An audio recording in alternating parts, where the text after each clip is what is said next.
Seed 1000 കോടി തട്ടിപ്പിന് നേതൃത്വം നൽകിയ എരുമപ്പെട്ടി പഞ്ചായത്ത് കോൺഗ്രസ് മെമ്പർമാരെയും നേതാക്കളെയും അറസ്റ്റ് ചെയ്യണമെന്നാവശ്യപ്പെട്ട് സിപിഎമ്മിന്റെ നേതൃത്വത്തിൽ പഞ്ചായത്ത് ഓഫീസിന് മുമ്പിൽ പ്രകടനവും ധർണയും നടത്തി. മഹിളാ കോൺഗ്രസ് കടവല്ലൂർ ബ്ലോക്ക് പ്രസിഡന്റ് സഫീന അസീസ്, കോൺഗ്രസ് നേതാവ് PS സുനീഷ് എന്നിവർ പ്രധാന പ്രമോട്ടർമാരായാണ് എരുമപ്പെട്ടിയിൽ സീഡ് സൊസൈറ്റി പ്രവർത്തിച്ചിരുന്നത്.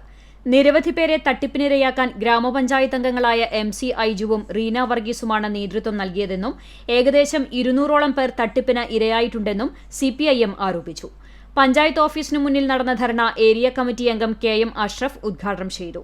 വളരെ അടിയന്തരമായി ഈ തട്ടിപ്പിന് കൂട്ടുനിന്ന കോൺഗ്രസിന്റെ നേതാക്കൾ ഉൾപ്പെടെയുള്ളവരെ അറസ്റ്റ് ചെയ്ത് പുറകിലടക്കണം.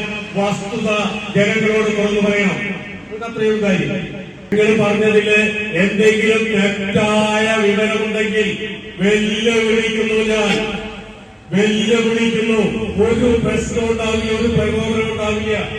ഈ 5 വർഷക്കാലം തികയാൻ പോകുന്ന ഈ ഭരണസമിതിയുടെ വികസന പ്രവർത്തനങ്ങൾ തകർക്കാവുന്ന വിഷയങ്ങളെ സംബന്ധിച്ച്, സീഡിന്റെ മറവിൽ തട്ടിപ്പ് നടത്തിയതിനെ സംബന്ധിച്ച് ഞങ്ങൾ വെല്ലുവിളിക്കുന്നു. നിങ്ങൾക്ക് മറുപടി പറയാനുണ്ടോ?